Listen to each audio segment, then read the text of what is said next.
कहानी शुरू होती है रीटा रस्तोगी के घर से।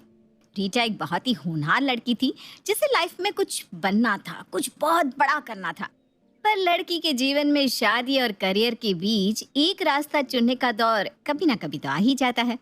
ऐसा ही दौर आज रीटा के जीवन में भी आ गया था। रीटा का सीनियर विक्रम उसके घर रिश्ता लेकर आया था। रसोई में छिपकर बाहर होती बातों को सुनने की रिया कोशिश कर ही रही थी कि तभी उसके पीछे विक्रम आकर खड़ा हो जाता है। क्यों फिक्र कर रही हो रीटा? तुम्हें क्या लगता है शादी के बाद तुम्हें घर पर बिठा दिया जाएगा? बिल्कुल भी नहीं। क्या और लड़कियां नहीं थी मेरे बैच की जो मैंने तुम्हारे घर रिश्ता भेजने की सोची? सोचो जरा। वही मैं सोच रही हूँ विक्रम, हम तो एक दो बार ही मिले हैं, फिर भी तुम मेरे घर रिश्ता लेकर आ गए, वो भी इतनी अच्छी प्रोफाइल के साथ जिसे देखकर किसी के घर की लड़की वाले मना ही नहीं कर सकते। नहीं नहीं, ऐसी बात नहीं है। तुम चाहो तो मना कर सकती हो, पर जैसे ही मुझे पता चला कि तुम्हारे घर वाले तुम्हारे लिए लड़का देख रहे हैं तो मुझे तुम्हारी करियर की फिक्र होने लगी। पता नहीं शादी के बाद वो लोग तुम्हें आगे करियर परस्यू करने देंगे या नहीं, इसलिए मैं तुम्हारे घर रिश्ता लेकर आ गया।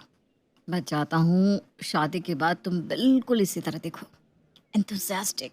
शादी के बाद भी एक ऐसी लड़की जो पढ़ाई पर ध्यान दे, अपने करियर के बारे में सोचे। मैं तुम्हें कुछ बनता हुआ दिखना चाहता हूँ रीटा, खुद से भी आगे बढ़ता हुआ। चलो हॉल में चले। रीटा और विक्रम सभी के साथ बैठने के लिए हॉल में जाते हैं, जहाँ विक्रम की माँ रीटा को देखते ही कहती है, कितनी प्यारी है रीटा। मुझे विश्वास था विक्रम तेरी पसंद पर। चेहरा तो देख किस तरह चमक रहा है बच्ची का। और बताओ बेटा, कितना पढ़ी हो तुम और आगे क्या करना चाहती हो? वैसे तो मुझे विक्रम ने बता दिया है सब कुछ, फिर भी मैं तुमसे सुनना चाहती हूँ। आंटी जी मैं MBA कर रही हूँ, फर्स्ट ईयर है मेरा, सेकेंड ईयर होते ही मेरी प्लेसमेंट हो जाएगी। मैं एक MNC में काम करना चाहती हूँ, यही मेरा ड्रीम है आंटी।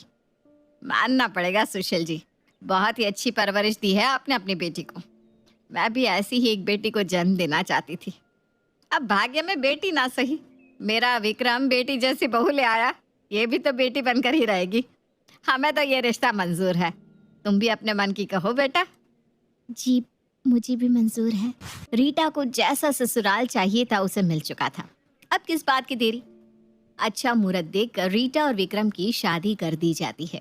गृह प्रवेश के बाद पहला दिन तो बड़े सुकून से गुजरता है। सुबह में जब सब आराम से अपने कमरे में सो रहे थे, तभी अचानक से विक्रम की आंख खुलती है। इतने सुबह सुबह रीटा कहाँ चली गई? अपनी पत्नी को ढूंढता हुआ विक्रम कमरे से बाहर निकलता है। कहाँ हो तुम रीटा? आँख खुली नहीं इसकी कि रसोई में चली गई। अब तो ही समझा इसे, हाथ की मेहंदी अभी उतरी नहीं और रसोई में बर्तन घिसने लग गई। अरे लोग क्या कहेंगे?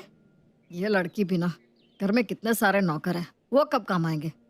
विक्रम किचन में रीटा के पास जाकर कहता है, ये सब क्या है रीटा? तुम किचन में क्यों आ गई? कल रात को तुम बहुत थक गई थी। चलो कुछ देर आराम कर लो, मैं रामू काका से कहकर तुम्हारे लिए चाय बनवा देता हूँ। रामू काका! रुको रुको रुको, घर में नई बहू के रहते हुए नौकरों से काम करवाना अच्छा लगता है क्या? लोग क्या कहेंगे? ये तुम क्या कह रही हो रीटा? अचानक तुम्हें क्या हो गया? तुम्हें तो इन चीजों से बड़ी प्रॉब्लम थी और आज तुम किसी गृहिणी की तरह बात कर रही हो।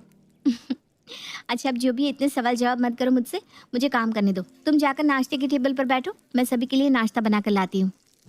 किसी संस्कारी बहू की तरह रीटा सभी के लिए नाश्ता बनाकर लाती है, और जब सभी नाश्ता कर रहे होते हैं वो वहीं खड़ी होकर सभी के चेहरे निहारती रहती है। अरे बहू तुम भी बैठो। बहू को सभी के साथ खाना खाना शोभा नहीं देता पापा जी, आप सब खा लीजिए, मैं बाद में खा लूंगी। वैसे भी अभी बहुत काम पड़ा है, दोपहर के लिए चावल दाल भी भिगोने हैं, कपड़े भी पड़े हैं। अपनी बहू का ऐसा बदला हुआ अंदाज कई कई कुछ समझ में नहीं आ रहा था, और ना ही विक्रम को। और 2 दिन बाद विक्रम ऑफिस ज्वाइन कर लेता है। Back to work. निकलता हूँ रीटा, तुम भी अब देरी मत करो, कल ही अपना कॉलेज ज्वाइन कर लो। 3rd सेमेस्टर से तो और ज्यादा पढ़ाई पर ध्यान देने की जरूरत पड़ जाती है। अगर अच्छे मार्क्स लाई तुम तो अभी तुम्हारा प्लेसमेंट हो जाएगा। हाँ हाँ ठीक है, अब जाओ ना। शादी के बाद रीटा का ऐसा बदला अंदाज देखकर विक्रम अपने फ्रेंड से इस बारे में बात करता है। होता है यार, लड़कियों के साथ यही होता है। शादी के बाद जैसे ससुराल की जिम्मेदारी उन पर आती है ना, सारा एम्बिशन धरा का धरा रह जाता है। पति, सास, ससुर, बच्चा, इसी को अपना जीवन समझ लेती है लड़कियां। नहीं नहीं नहीं, मैं ऐसा नहीं होने दूंगा। मैंने इस रीटा से प्यार नहीं किया था। मुझे तो मेरी एंथुजियास्टिक एम्बिशियस रीटा चाहिए। मैं उसे मोटिवेट करूंगा। वहाँ जैसे विक्रम अपने ऑफिस में रीटा के लिए परेशान था, यहाँ घर में कई कई भी वैसे ही रीटा के लिए परेशान थी। वो अपनी बहू के पास जाकर कहती है, यही सब करना है क्या तुझे? जिंदगी में कुछ बनना नहीं चाहती बेटा? तेरी ट्रॉली से निकाल कर मैंने तेरी किताबें कमरे में बिस्तर पर रख दी है। जा कमरे में और पढ़ाई शुरू कर। जो औरतें इंडिपेंडेंट नहीं होती ना, उनकी कोई इज्जत नहीं होती। खुद के आत्मसम्मान को भूल मत बहू। और घर का काम का क्या है, वो तो नौकर कर लेंगे। रघु के सामने कई कई अपनी बहू का हाथ पकड़कर उसे कमरे में बिठाकर कमरा बाहर से लॉक कर देती है। अब 2 घंटे बाद ये कमरा खुलेगा। अगर ये लड़की पढ़ेगी नहीं तो फेल हो जाएगी। रात को विक्रम जब घर आता है, सभी नौकरों को सामने खड़ा कर रीटा कहती है, ये रहा आपका अब तक का हिसाब। कल से आप लोगों को आने की जरूरत नहीं है। अरे ये क्या कर रही हो तुम रीटा? इन्हें निकाल दोगी तो काम कौन करेगा? इस उम्र में मम्मी से काम नहीं होगा और तुम्हें पढ़ना है। घर के कामों को संभालने की जिम्मेदारी औरत पर होती है। इन चीजों में तुम मत पढ़ो, मैं देख लूंगी। जिसे पढ़ाई करनी होती है वो घर संभालते हुए भी पढ़ाई कर सकता है। तुम बीच में मत बोलो। रीटा के आगे विक्रम कुछ नहीं बोल पाता और इसी तरह 3 महीने बीत जाते हैं और आता है रीटा के एग्जाम का दिन। सुबह आज मैंने ऑफिस से पहले ही छुट्टी ले ली थी।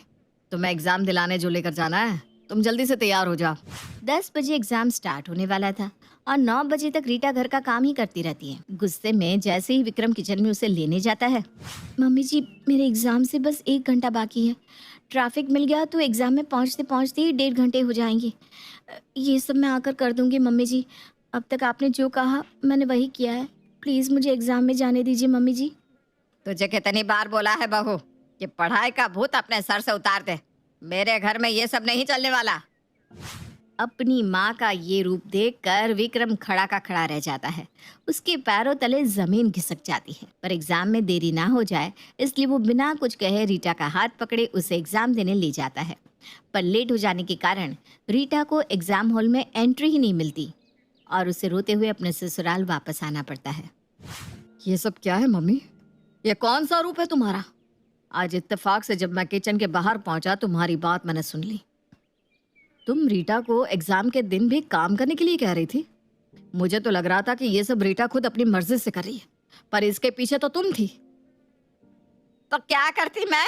तू भी तो मेरे सर पर नाच रहा था। एम्बिशियस लड़की लानी है जो जॉब करे। अरे भाई जॉब करे, क्यों करे जॉब? बहू आकर घर के काम नहीं करेगी तो किस बात की बहू हुई वो? देख मैंने घर के 3 नौकरों को छुट्टी भी दिलवा दी। सारा काम रीटा करती है तो तेरे पैसों की बचत ही करवा रही हूँ ना मैं। और तू मुझ पर चढ़ रहा है। अरे क्यों पढ़ना है इसे, क्यों लगाना है पैसे? तो इतने दिनों से बस तुम नाटक कर रही थी मम्मी। मैंने सोचा था रीटा कमाएगी तो वो भी हमारे घर में फाइनेंशियली हेल्प कर सकेगी और वो मेरे पैसों से नहीं पढ़ती। रीटा को जब मैंने पैसे देने की बात की तो उसने मुझसे अपने MBA की फीस भी नहीं ली। खुद लोन ले लिया और लोन से पढ़ रही वो, जिसे जॉब करके अपने पैसों से वो खुद चुकाएगी। अगर वो वर्किंग रहती तो घर के खर्चे बढ़ते, तब होती मेरी मदद। किसी के घर की बेटी के साथ बहुत गलत किया मम्मी तुमने। मुझे तुमसे ये उम्मीद नहीं थी। ये कहकर विक्रम गुस्से से अपने कमरे में जाकर दरवाजा बंद करके बैठ जाता है। मुझे नहीं पता था कि तुम इतने ज्यादा होशियारी करोगी। अपने बेटे के घर में आग लगाकर क्या मिला तुझे? जैसा नाम वैसी ही हरकत कर दी तुमने कई। अपनी आंखों के सामने सब कुछ बिखरता देख कई सहम जाती है और रीटा के पास जाकर कहती है, मुझे माफ कर दे बहू। किसी ने सही कहा है, जब एक बहू सास बनती है तो न जाने उसका कौन सा रूप बाहर आ जाता है। जैसे तू नई नई बहू बनी है, मैं भी तो नई नई सास बनी हूँ। मुझसे हो गई गलती, अब सब भूल कर नई शुरुआत करे। और उस दिन के बाद कई कभी अपनी बहू के भविष्य के आगे नहीं आती और दोनों सास बहू माँ बेटी की तरह रहने लग जाती हैं।